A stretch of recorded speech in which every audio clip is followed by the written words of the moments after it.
At first, I wasn't a believer. You might even call me a doubting Thomas.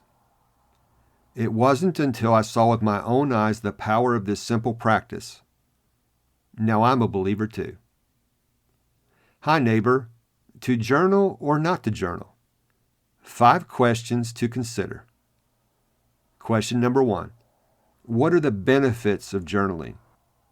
We'll consider that question in today's episode with 3 game-changing benefits that sealed the deal for me. Hope and healing are on the way.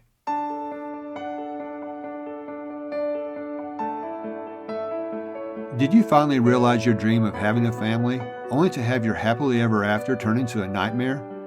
Are you constantly second-guessing your parenting, anxious about whether your child will make good choices and remain faithful? Have you neglected yourself to the point that it's taken a personal toll on you? Hi, neighbor. Welcome to Anchors of Encouragement. I'm Tim Maudlin, husband, adoptive parent, disciple of Christ, and ambassador of encouragement.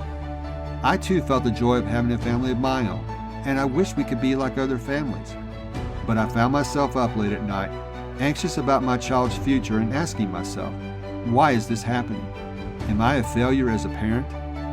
It was only by grabbing a lifeline from God and my friends that I was able to navigate the challenges of adoptive life. And now I can't wait to share everything I've learned with you. My mission is to be your friend and encourager, to throw adoptive parents a lifeline and offer biblical encouragement as you partner with Christ, providing stability as your anchor when you need it the most.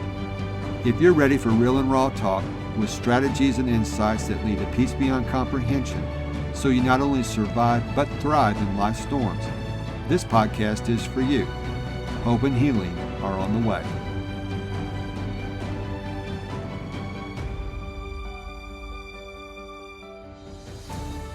Hi, neighbor. Thank you for joining me today. Before I get into our topic, I want to invite you to be a part of our amazing community. It's at facebook.com/groups/Anchors of Encouragement. Don't worry about writing that address down. I'll put the link for you in the show notes. We would love to have you there. At first, I wasn't a believer. You might even call me a doubting Thomas. It wasn't until I saw with my own eyes the power of this simple practice. Now I'm a believer too. To journal or not to journal? 5 questions to consider. This is a 5-part series that I want to share with you about journaling.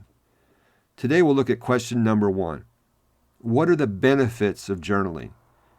I want to share with you 3 game-changing benefits that sealed the deal for me. The twinkle was coming back into his eyes. That was in stark contrast to the way his eyes looked just weeks before when we took our son Johnny to residential treatment. I shared that story with you in episode 1. Just to recap briefly, his eyes were dark. He was angry. I remember as we took him to residential, things had gotten really bad at home, and it became necessary to seek some drastic measures. After a few weeks in residential, I noticed that his eyes were brightening up. They weren't so dark. I asked his therapist, I said, well, what's going on? She said, he's learning to like himself. As I shared in that first episode, that devastated us. We had no idea. I proceeded to ask her, what's going on that's causing him to like himself? And she said, Johnny's journaling. I said, he's what? He's journaling. I'll circle back to what she said about that in just a moment. I'll be honest with you, I didn't understand journaling. Little did I know that there are some very famous people who were also journalers. Names you'll recognize.